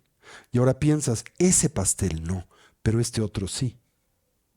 Y cuando exhaustas los pasteles dices, bueno, ok, ya aprendí, ningún pastel es fuente genuina de bienestar duradero. Pero ¿y las galletas? Las donas, las conchas. Y eso solo estamos hablando de un cierto tipo. Pero imagínate cuántos exploras. ¿Cuántos te quedan? Ya me decepcioné de la concha, pero no me he decepcionado del cuerno. Ya me decepcioné del cuerno, pero no me he decepcionado de la banderilla, ¿no? Ya me decepcioné de Juana, pero no me decepciono de Petra. Si es una cuestión sensual, ¿no? Entonces, esta chica, sí, ya me di cuenta, esta no es fuente genuina de bienestar duradero, como la veía cuando estaba enamorado. No es esta chica, pero va a ser esta otra, su prima a la que se le arrima. Y te pasas toda tu vida de una mujer a otra o de un hombre a otro con esta mentalidad. Y eso no te impide ser libre. La persona que es libre no tiene esas dependencias. O dirán, ¿eso quiere decir, Tony, que no se relaciona con otros o no tiene relaciones de pareja?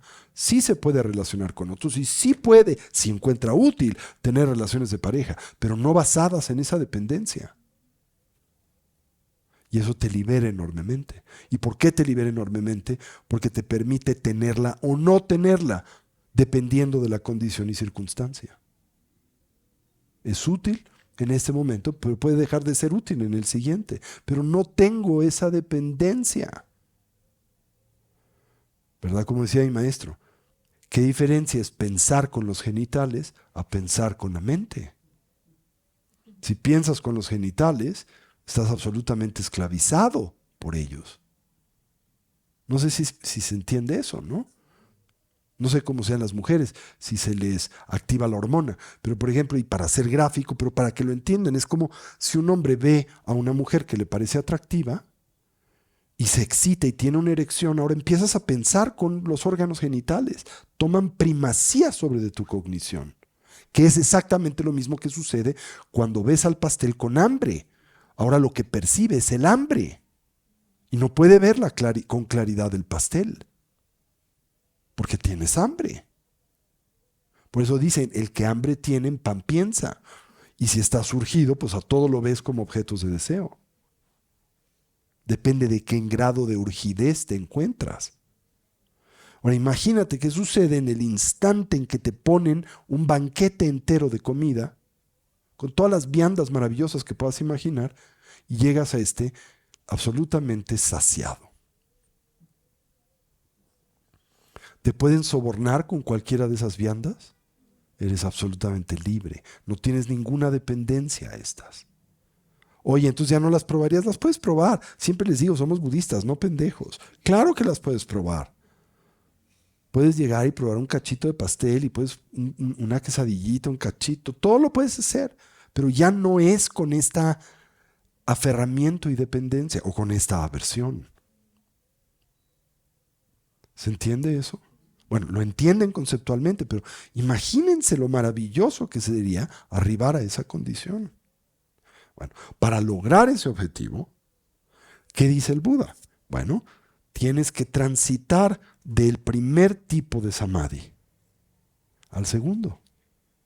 El samadhi del shamatha al del vipassana.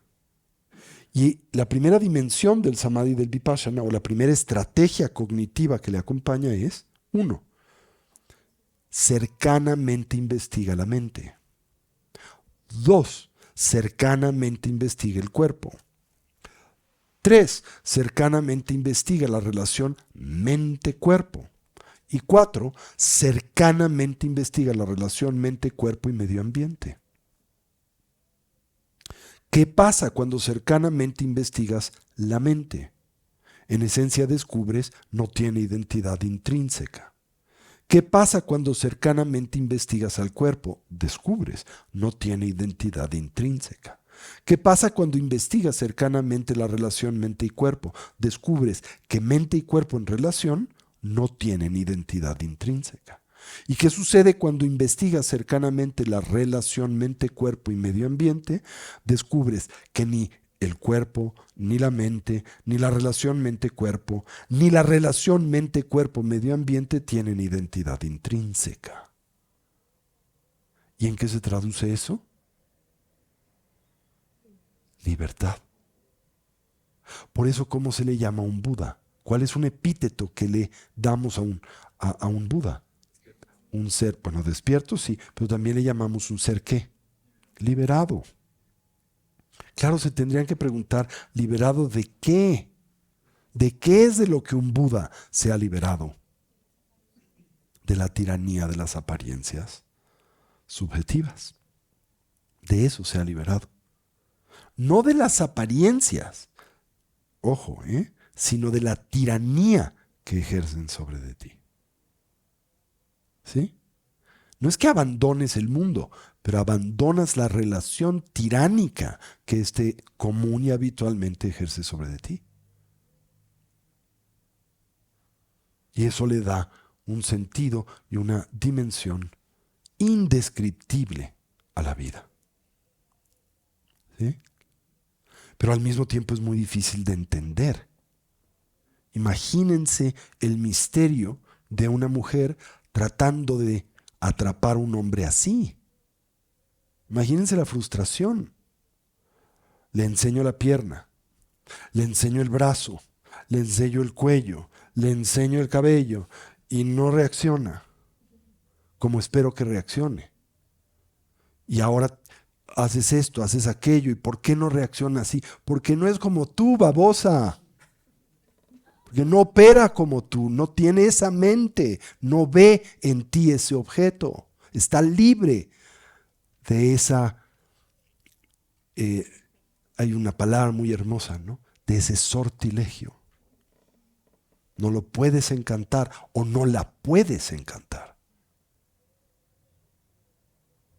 No la puedes embrujar porque está despierta. ¿Sí? Entonces, ahora pongámoslo de otra manera, ¿no? Imagínate al hombre que le ofrece a la chica dinero, coches, viajes, todo, ¿no? Se lo ofrece y la otra no reacciona. Y dices, ¿cómo? ¿Verdad? No reaccionó con un coche, pues te doy 2 coches. No reacciona con 2 coches, te doy 10. No reacciona con 10, te doy un departamento. No reacciona con departamento. ¿Cómo? ¿No? Pues no reacciona porque no es como tú, baboso. Porque no opera a través de la tiranía de los 8 intereses mundanos. Pero es muy difícil de entender eso para alguien que no concibe cómo se puede actuar más allá de los 8 intereses mundanos, que está totalmente dominado por los 8 intereses mundanos. Me acuerdo de una anécdota, no recuerdo de quién, de un lama de la tradición Kadampa, de la tradición de la Matisha, ¿sí? Y no recuerdo bien la anécdota, pero más o menos va así, decía que una chica, él era un monje, y esta chica trataba de seducirlo, ¿no? Estaba enamorado de él, prendida a él, y trataba de seducir a todo lo que da, ¿no? Y cada vez que ésta se acercaba, pues él se alejaba, ¿no? Y ella se preguntaba por qué, y usaba todos sus recursos para tratar de prenderlo, ¿no? Como las hijas de Mara que danzan alrededor del Buda y tratan de seducirlo con la danza del ombligo y lo que puedan imaginar, y el Buda no se inmuta, ¿no? Total que en esencia la anécdota es que este individuo, mientras esta chica viene, está haciendo proyecciones de qué pasaría de ser seducido por ella, ¿no? Entonces piensa en la libertad que tiene ahora como monje y que no vive con ninguna dependencia. Y luego piensa qué pasaría si se deja seducir por esta chica. Y entonces tiene familia con esta chica. Y luego tiene que convertirse en proveedor de la familia de la chica. Y luego la chica se lo va a madrear porque no le trae lo que quiere. Y así empieza como... Y al final dice, qué horror, esto no es para mí, ¿no? Entonces imagínate que puedas, cuando te ves expuesto a eso, como tomar un paso atrás y antes de ser seducido por eso, puedas decir o entender todo lo que va a implicar eso. Y en lugar de meterte con la cabeza por delante a lo pendejo, ¿verdad? En ese momento dices, esto no es para mí, yo no quiero esa complejidad en mi vida. O, ¿verdad? Dices, ya está lo suficientemente complicada mi vida para complicármela todavía más, ¿no? Es como el hombre, ¿no? Pero puede ser una mujer igual. El hombre que tiene una familia, las complejidades de una familia, y va a emprender otra familia y dice, no, si esta es lo suficientemente complicada, ¿para qué me meto con otra? Si llega la quincena y no me alcanza y tengo la angustia de que no me alcanza con una familia, ahora voy a mantener 2 por un momento de calentura. Qué hueva. Entonces, aunque sea Raquel Welch, o quien, imaginen a quien gusten ustedes, ¿no? Que se acerque, ya no la ves como Raquel Welch, la ves como el cheque de la quincena. ¿Sí? Entonces, el practicante genuino y verdadero, a través de la aplicación de la atención, es lo que aprende a hacer. Ver las cosas como son. Y esto te libera. ¿De qué? De la tiranía de las apariencias cotidianas. De la tiranía, no de las apariencias. Esa es una distinción muy importante. No es que logres el despertar y te conviertas como en una nube y desaparezcas del mundo. Esa es una concepción fantasiosa. Los budas no hacen eso. Pero lo que se disuelve de un Buda es esta perspectiva de que todo a lo que percibe y atiende tiene realidad objetiva. Ahora, lo que es curioso es que como el mundo es solo la descripción que de él hacemos, en términos de la conformación de nuestra experiencia, cuando se logra ese nivel de conciencia, en efecto puedes acceder a otro sueño y a otra dimensión de la realidad, y para los que se quedan en esta parece que te haces humo y te vas del mundo. Simplemente sintonizas otra realidad. ¿Sí? Esa es la magia o la hondura de esta metodología, ¿no? Las 4 aplicaciones de la atención en su dimensión pinacular, ¿no? Pero hay que empezar poco a poquito. Primero vamos a explorar el cuerpo. Después vamos a explorar la mente y sus fenómenos. Después la relación mente-cuerpo. Después la relación mente-cuerpo y medio ambiente. Y a medida en que ahondas en esta experiencia, este sentido de identidad, en la que invertimos toda nuestra energía en su promoción y defensa, va debilitándose. Y a medida en que se debilita, te haces más libre. Y a medida en que te haces más libre, eres menos dependiente. Y a medida en que eres más libre y dependiente, eres más feliz. La dependencia te quita felicidad. ¿Sí? O te aporta un bienestar muy disminuido, muy limitado, muy pinche. Bueno, pero esto es, ¿ok? Les recuerdo, voy a estar ausente por una temporada. Voy a estar,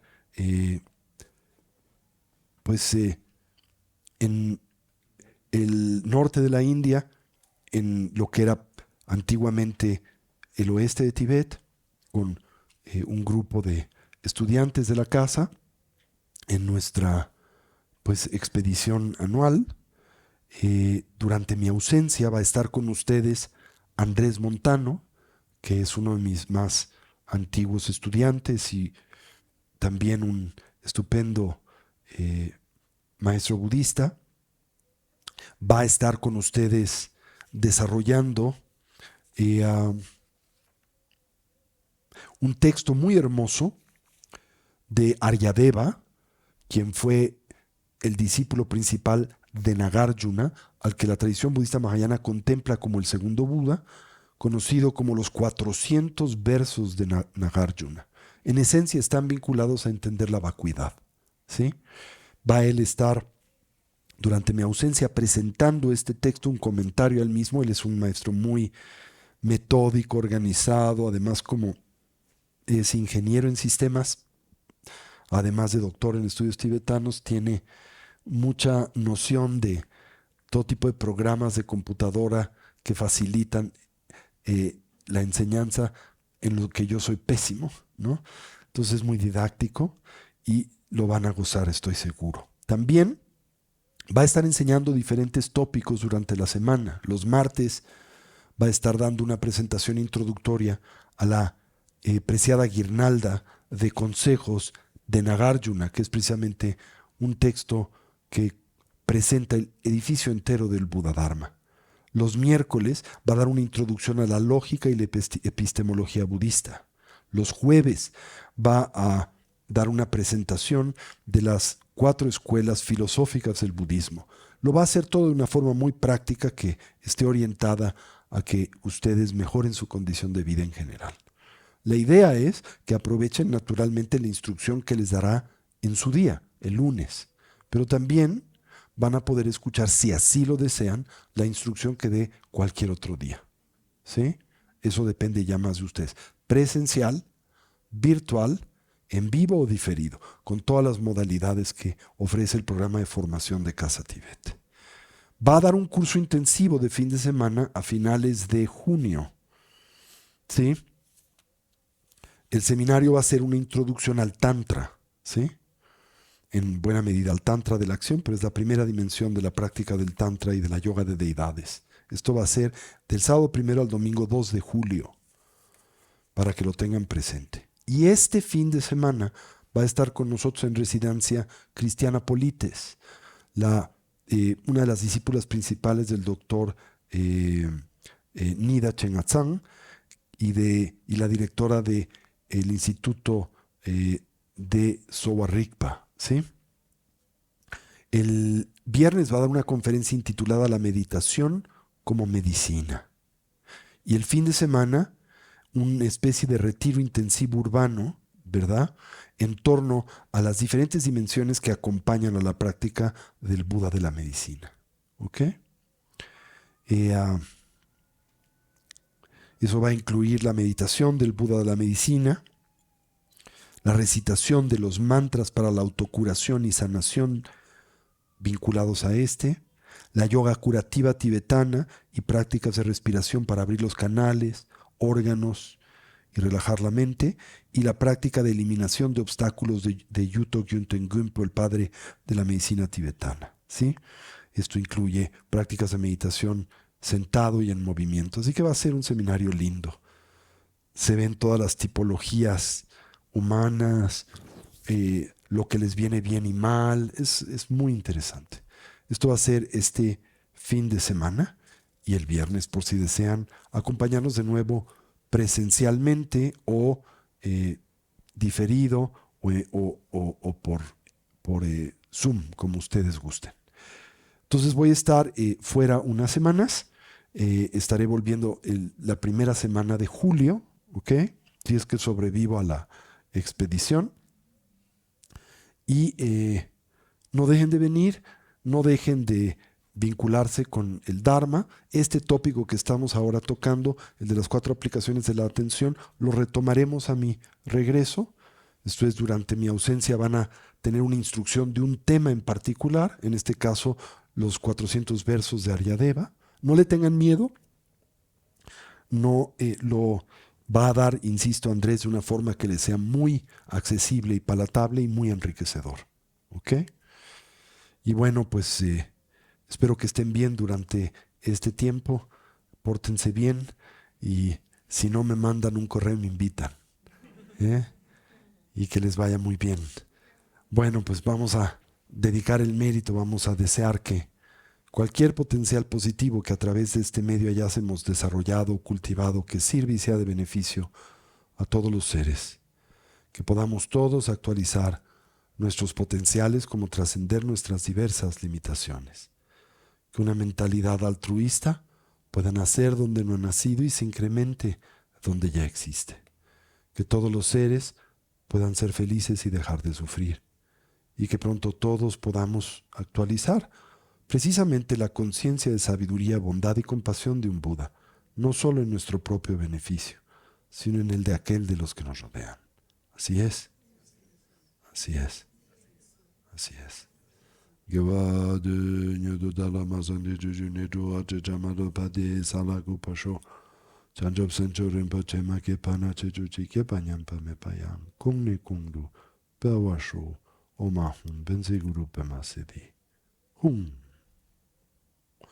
Pues muchísimas gracias y nos veremos pronto.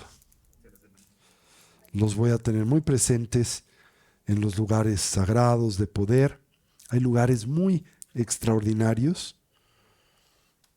En la yoga del peregrinaje es común visitar lugares donde han acontecido cosas importantes, donde personas han logrado el despertar, donde han existido comunidades de personas vinculadas y del todo comprometidas con el sendero que conduce al despertar, en donde el Buda vivió, o en donde el Buda enseñó, o en donde el Buda murió.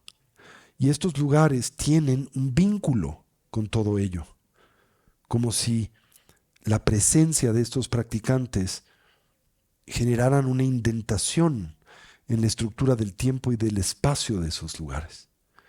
Y por eso se visitan estos lugares, por eso se hace la yoga del peregrinaje, que es uno de los diferentes tipos de yoga que caracterizan a la espiritualidad budista y asiática en general, ¿verdad? Y visitamos estos lugares porque estos lugares están permeados de esa energía, de ese intento, de esa motivación o de esa experiencia.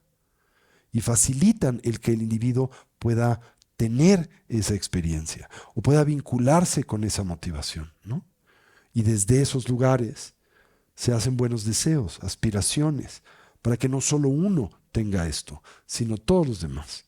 Entonces, les prometo que al estar en estos lugares, que son excepcionales y muy inspiradores, siempre evoco a todos mis estudiantes con el deseo de que avancen en el camino al despertar, que no se desvinculen del camino al despertar, que lo hagan una prioridad en su vida. Porque la vida pasa tan rápido es como un relámpago, ¿verdad? Y si no estás prendido a lo que es importante, la desperdicias. ¿Sí? Bueno, muchas gracias, chicos, y nos veremos en unas semanas. Gracias. Si es que podemos salir el jueves, porque ven que el popo ha estado explotando. Ahora di un retiro el fin de semana en Monterrey. Salí el viernes. Mi avión salía a las 10:30. Total que hice 12 horas para llegar a Monterrey. Como si hubiera ido a India. Y de regreso, 7 horas. El domingo. Salí a las 4. Llegué casi a las 11 de la noche a su casa. Sí, antes di que llegué. Porque se cancelaron 45 vuelos ayer. 500 vuelos el sábado. Una locura. Sí, así que pues espero nuestro vuelo no se cancele. Gracias.